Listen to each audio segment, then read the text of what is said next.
네, 오늘 우리가 함께 나눌 말씀은 내 삶의 열병을 고치시는 예수님이라는 주제입니다. 우리의 인생은 짧은 단거리라고 이야기하지 않고 긴 장거리, 마라톤에 흔히 비유합니다. 또 인생이라는 것은 긴 항해에 비유하기도 합니다.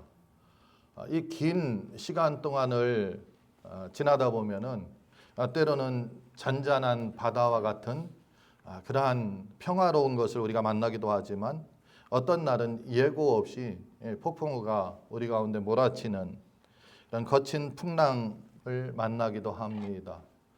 예상치 못한 그러한 상황을 만났을 때에 우리는 당황하기도 합니다. 그런데 이러한 일들은 우리가 원치 않는다고 하여서 피해갈 수 있는 것이 아니라는 것입니다. 원치 않는다 할지라도 우리에게 찾아오는 불청객인 것을 우리가 알 수가 있습니다. 그 중에서도 가장 우리를 힘들게 하고 어렵게 하는 것은 아마 질병이 아닌가 이렇게 생각을 하게 됩니다. 오늘 본문에 보면은 한 여인이 질병으로 인하여서 알아 누웠습니다. 이 여인은 이름도 나와 있지 않습니다. 우리가 알지 못합니다. 그러나 그 여인과 관계된 사람 중에 우리가 너무나 잘 알고 있는 한 사람이 있습니다. 그는 바로 그 여인의 사위, 그가 바로 베드로입니다. 다시 말해서 예수님의 수제자라고 하는 그 베드로의 장모가 지금 열병에 누워 있다는 것입니다. 이 열병이라는 그 불청객이 이 여인을 찾아왔습니다. 그래서 그는 알아 누웠다. 성경은 그렇게 말씀하고 있습니다. 이 알아 누웠다는 것은 그냥 어디가 아파서 누워 있다가 조금 괜찮아지면 가서 다시 밥도 먹고 이러는 그런 모습이 아닙니다. 지금 이 알아 누웠다는 것은 손가락 하나 까딱할 수 없는, 자신의 힘으로 움직일 수 없는 그러한 상태를 이야기합니다. 어찌 보면 삶의 모든 기능이 멈춰버린 절망적인 바로 그 순간을 이야기하기도 합니다. 어찌 보면은 저와 여러분의 삶 가운데도 이러한 날들이 있었을 것입니다. 어쩌면은 오늘 이 자리에 있는 여러분 가운데에도 이와 같은 상황에 놓여 있는 분이 있을지 모르겠습니다. 우리의 밤잠을 설치게 하는 그러한 일들이 있습니다. 그것이 때로는 자녀 문제일 수도 있고 때로는 경제 문제일 수도 있습니다. 아마 남과 여, 또 집안에서 나의 역할에 따라서 그것이 경제 문제가 더 클 수도 있고 자녀 문제가 더 클 수도 있을 것입니다. 앞이 보이지 않는 우리의 미래에 대해서 우리는 절망 가운데 있을 수도 있습니다. 이 직장에서 이제 해고되고 그 다음에 나아갈 그 방향을 그리고 길을 찾지 못하고 있는 사람도 있을 것입니다. 그런가 하면 어떠한 사람은 이러한 문제는 다 괜찮은데 사람과의 관계에서 그 관계가 단절됨으로 인하여 오는 그러한 상실감 또 배신감이 그를 짓누르고 있는 그러한 열병으로 있을 수도 있습니다. 여하튼간 이 모든 것, 그것이 우리 삶의 그냥 열병이 아니라 특히 우리 믿음의 사람들 가운데는 이것이 영적인 열병으로 우리가 받아들여야 한다는 것입니다. 이럴 때에 우리는 마음에서부터 나도 일어나고 싶다, 이곳에서 벗어나고 싶다 라는 생각을 많이 가지게 됩니다. 그런데 앞에서 말씀드린 대로 내 힘으로는 손가락 하나 까딱할 수 없을 만큼 지쳐버리고 지금 모든 상태가 에너지가 다 빠져 있는 그러한 상태입니다. 베드로의 장모가 바로 그러한 상태였습니다. 그런데 이 베드로의 장모의 그 누워있던 집, 이 소망이 없던 집, 이 집에 변화가 생깁니다. 그 변화는 어떤 한 사람이 그 집을 방문했다는 것입니다. 오늘 우리가 읽은 본문을 통해서 너무나 잘 알다시피 그분은 바로 예수 그리스도입니다. 예수 그리스도께서 이 베드로 장모의 집에 들어서는 순간 이 절망의 공기가 소망의 공기로 바뀌는 것입니다. 예수 그리스도께서 이 베드로 장모의 그 집에 들어가서 그 여인의 상태를 보시고 그 손을 만지는 순간 그의 가장 고질적이고 그를 짓누르고 그를 어렵게 하고 힘들게 하고 그를 포기하게 만들었던 그 열병이 떠나갔다. 성경은 우리에게 그렇게 가르쳐주고 있습니다. 그래서 저는 오늘 말씀을 통해서 우리의 삶 가운데에 우리의 삶의 현장에서 우리를 억누르고 있는 그 열병을 해결하기 위해서 찾아오시는 그 예수님에 대해서 살펴보고 도전을 받고 그 예수님을 통하여서 치유받는 복된 시간 되기를 간절히 소원합니다. 우리 예수님은 우리를 먼저 찾아오시고 우리를 만지시는 분이라는 것입니다. 오늘 성경 말씀 같이 읽습니다. 14절입니다. 함께 읽겠습니다.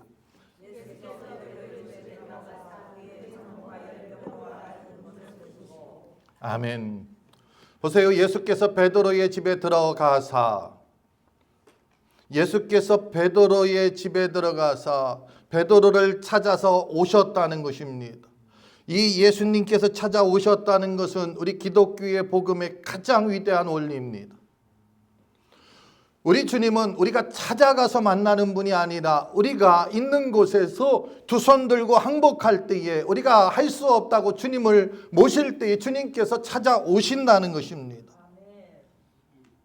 우리의 형편이 넉넉했을 때 찾아오시는 것이 아니고 내가 기뻤을 때 찾아오시는 것이 아니고 언제든지 내 삶 가운데에 주님은 찾아오시는 분입니다. 내 형편이 넉넉하지 않고 평탄치 않아도 주님은 찾아오시는 분이십니다.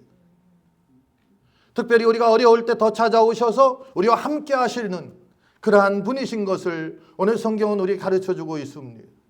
이 베드로 장모는 열병으로 누워 있었고 집안 분위기는 어수선했을 것입니다. 세상 사람들은 골치 아픈 곳에 가려고 하지 않습니다. 함께 이야기를 나누다가도 골치 아픈 이야기가 들리면은 내 기가 빠져나가는 것 같으니까 그만 슬그머니 자기의 갈 길을 가는 것이 세상의 모습입니다. 그러나 주님은 주님의 자녀들이 힘들고 어려울 때에 그것을 외면하지 않고 찾아오시는 분이라는 것입니다. 이게 하나님의 방법입니다.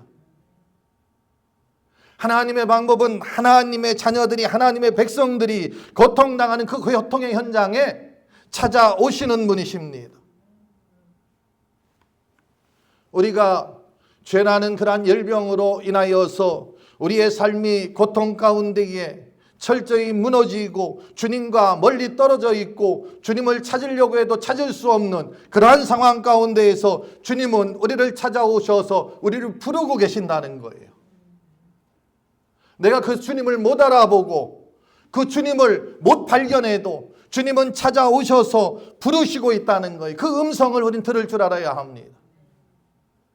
찾아오셔서 우리의 마음 문을 두드리고 있다는 것입니다. 우리가 착각하는 것 중에 하나가 우리가 먼저 주님을 사랑하였고 주님 앞에 와서 회개하고 주님을 우리가 예배하는 것으로 착각하고 있습니다. 그렇지 않습니다. 주님이 먼저 우리를 찾아오셨기 때문에 우리는 주님 앞에 나올 수 있다는 것입니다. 성경은 오늘 이 장면을 통하여서 성육신으로 우리에게 찾아오신 그 예수님을 가르쳐주고 있습니다. 지금 베드로의 장모는 그 어떠한 그의 선행이나 행위를 통하여서 예수님을 모신 것이 아닙니다. 그냥 예수님이 찾아갔다는 것입니다. 그리고 놀라운 장면이 그 다음에 이어집니다. 15절 상반절인데요. 이 말씀을 보니까 그가 손을 만지시니 열병이 떠나가고 손을 만지시니 이 만지심이라는 거죠. 그에게 손을 터치했다는 거예요. 됐다는 거예요. 조금 신앙생활을 오래 하신 분들, 구약 성경을 읽어보신 분들 이 말씀에 보면 율법에 의하면은 부정한 자에게 손을 대면은 그 자도 역시 부정하다라고 말씀하고 있습니다. 지금 이 열병으로 알아놓은 이 베드로 장모는 부정한 여인이었습니다. 그에게 예수님이 손을 대는 순간 예수님도 부정해지는 것입니다. 그러나 주님은 그것 때문에 이 여인을 외면하지 않았다는 것입니다. 어떤 격식이나 종교적인 그런 규칙보다 한 영혼의 아픔을 주님은 더 크게 여기셨다는 것입니다.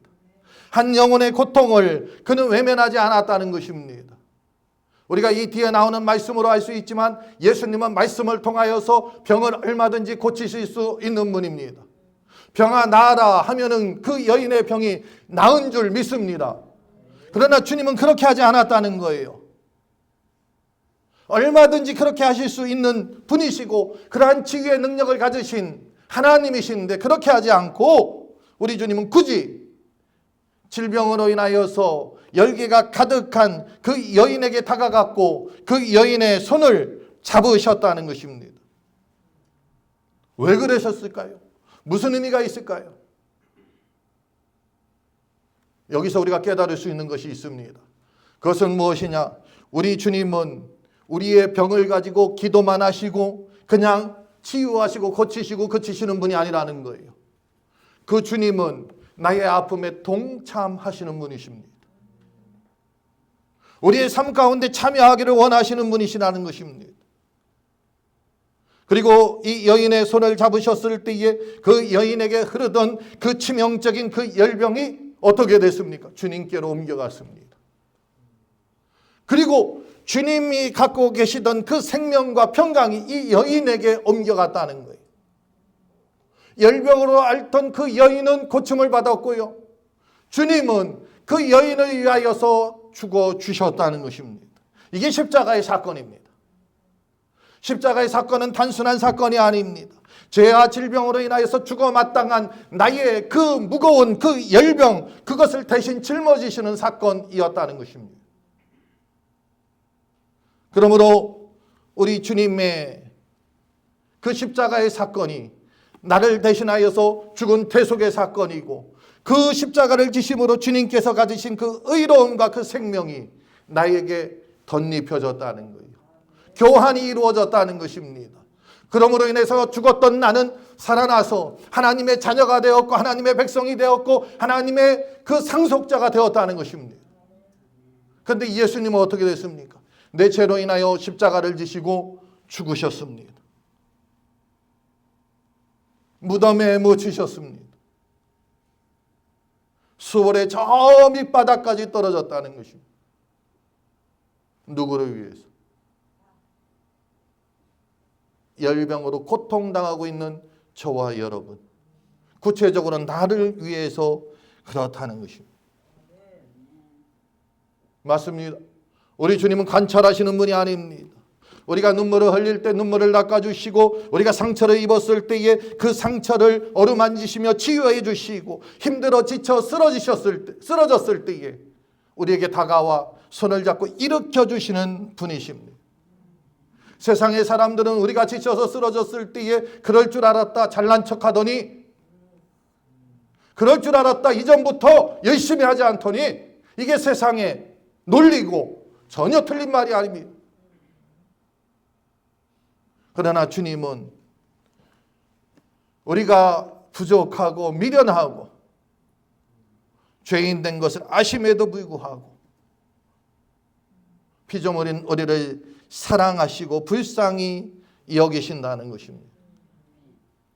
베드로 장로의 그 열병을 불쌍히 여기고 치유하신 것처럼 저와 여러분의 형편과 처지를 알고 우리에게 다가와 우리를 회복시키기 원하신다는 것입니다.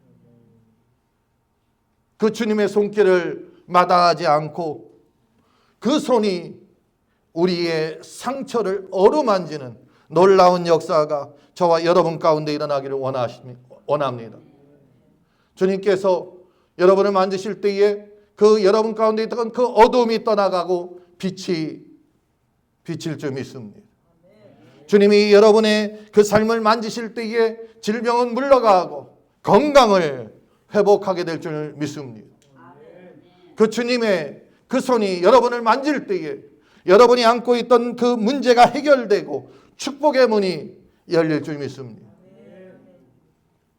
오늘 말씀을 통해서 이 베드로 장로의 열병을 치유하신 그 주님을 우리가 살펴보았습니다. 그런데 그 치유하신 목적이 무엇인가? 그것은 바로 섬김의 회복에 있다는 것입니다.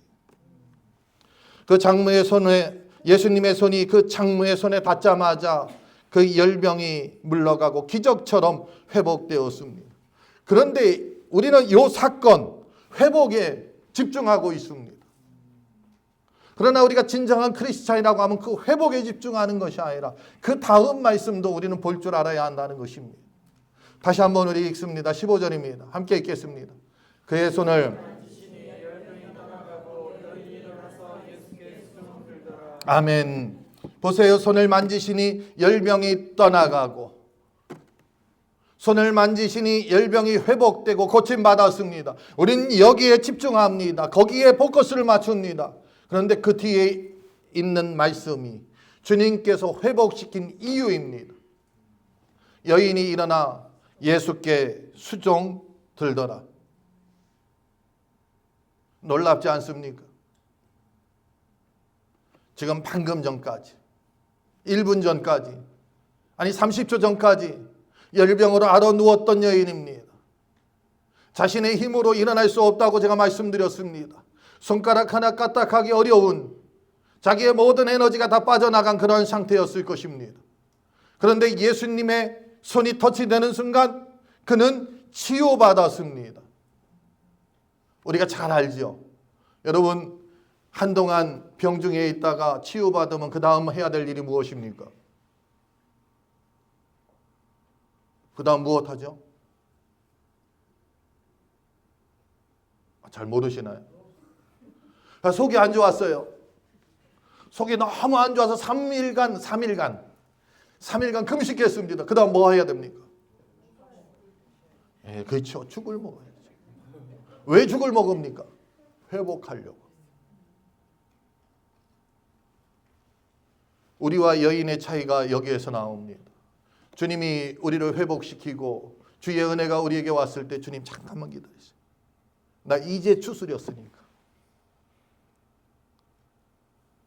내 자녀 문제 이제 해결했으니까 이제 바른 길로 세워놓고, 내 경제 문제 이제 해결됐으니까 지금 말고 조금 더 회복된 다음에, 내 삶의 문제, 인간의 문제 이제 회복됐으니까 그와 좀 회포를 풀고 그리고 주님의 일을 하겠습니다.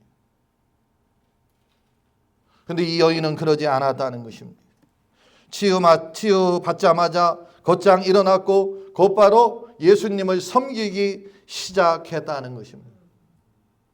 치유의 진정한 목적이 무엇이냐? 그것은 예수님을 섬기라는 것입니다. 여러분, 저와 여러분을 왜 구원시켜 주셨을까요?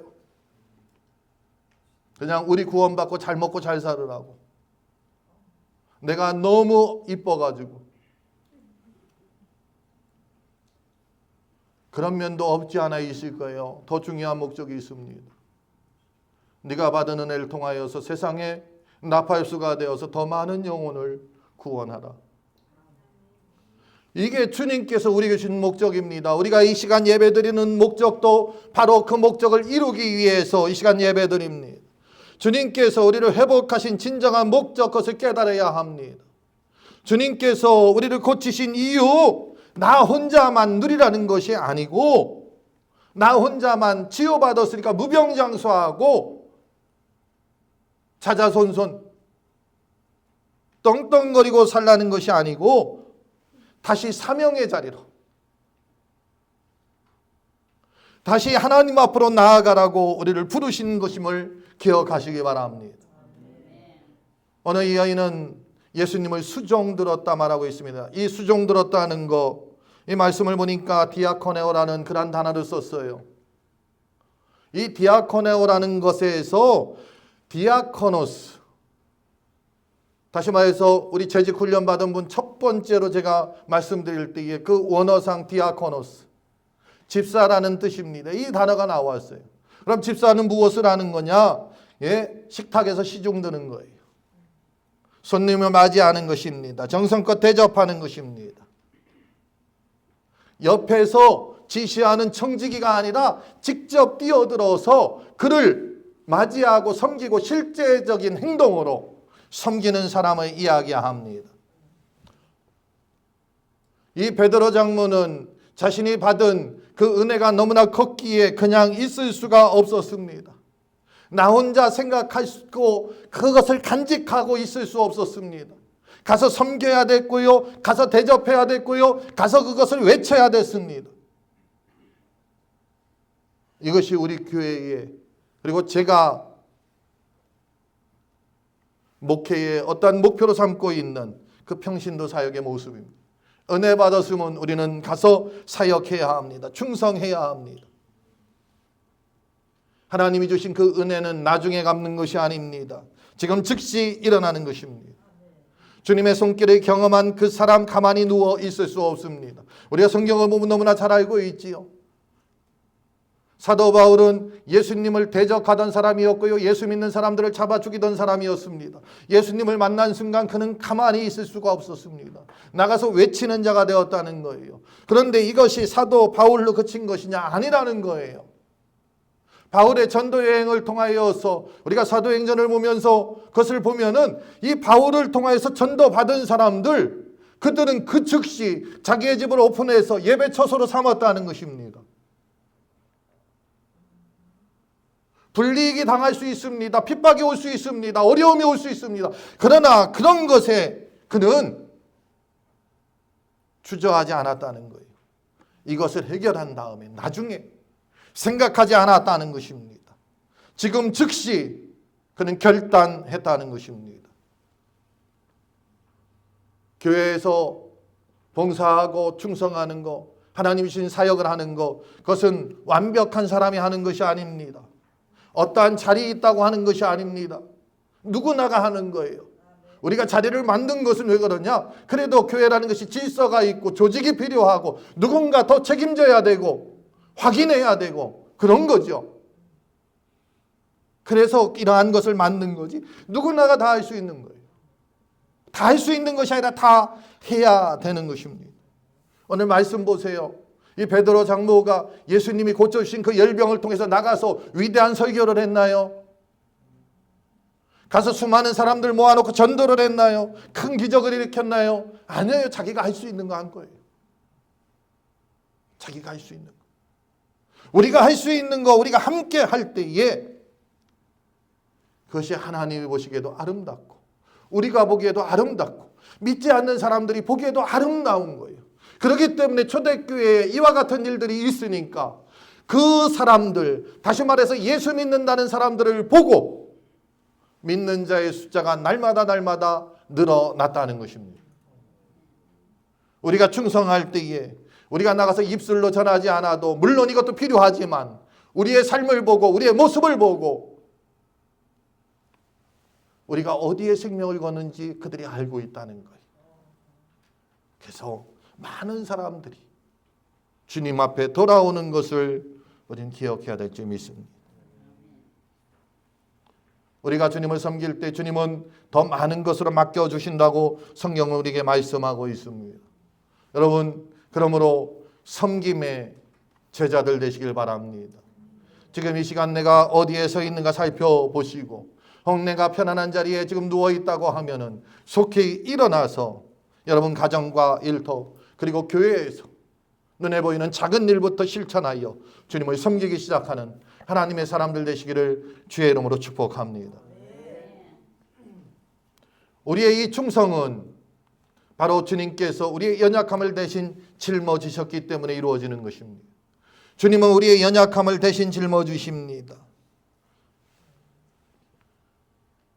오늘 이 베드로 장로가 고침받았다는 그 소식이 그 동네에 금방 퍼졌겠지요. 그랬더니 이 동네에 있는 수많은 병자, 귀신 들린 자 할 것 없이 다 몰려듭니다. 주님 앞에 나옵니다. 주님께서는 그들을 말씀으로 치유하셨다. 성경은 이렇게 말씀하고 있어요. 말씀으로 얼마든지 치유하실 수 있는 우리 주님이신 것을 마태는 기록하고 있습니다. 그리고 말씀으로 치유하신 그 주님, 왜 치유하셨는지 그 이유를 설명해 주고 있습니다. 이사야서 53장의 말씀을 인용한 것인데 우리 17절 말씀 같이 읽습니다. 함께 읽겠습니다. 이는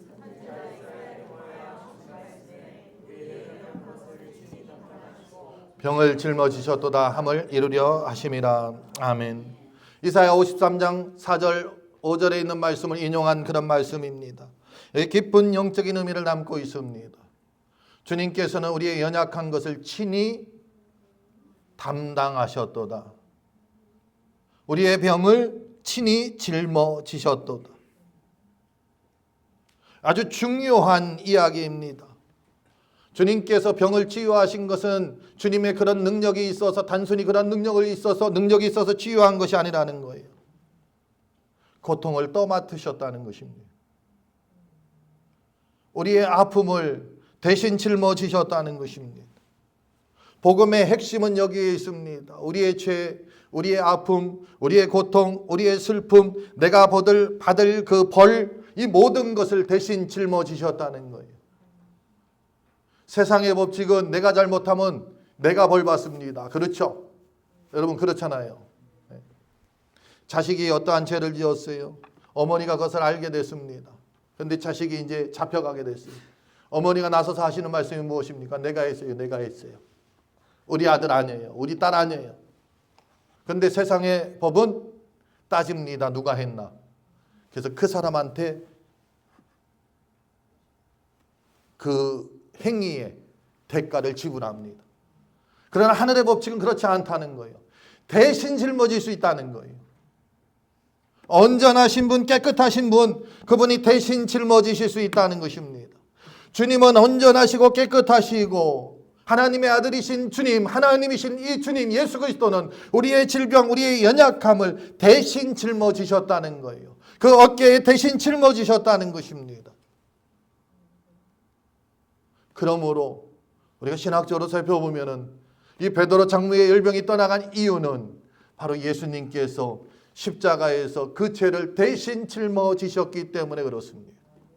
저와 여러분의 그 고통받고 그 아픔받고 그 책임져야 할 그러한 것들 예수님께서 대신 짊어지셔서 나를 대신하여 채찍에 맞으시고 창에 찔리시고 가시에 찔리셨던 것을 성경은 우리에게 가르쳐주고 있습니다. 이사야 53장 4절 5절 우리 함께 읽습니다. 같이 읽습니다. 그는 실로 우리의 질고를 지고 우리의 슬픔을 당하였거늘 우리는 생각하기를 그는 징벌을 받아 하나님께 맞으며 고난을 당한다 하였노라. 그가 찔림은 우리의 허물 때문이요 그가 상함은 우리의 죄악 때문이라. 그가 징계를 받음으로 우리가 평화를 누리고 그가 채찍에 맞음으로 우리가 나음을 입었도다. 아멘. 이 말씀을 보세요. 주님께서 나를 대신하여 짊어지셨습니다.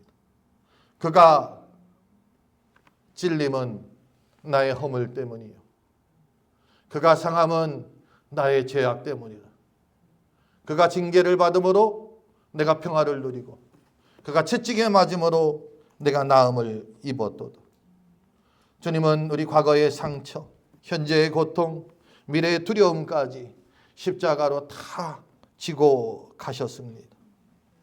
사랑하는 성도 여러분, 오늘 우리는 베드로의 집에서 일어난 짧지만 아주 강력한 그 치유 사건을 살펴보았습니다.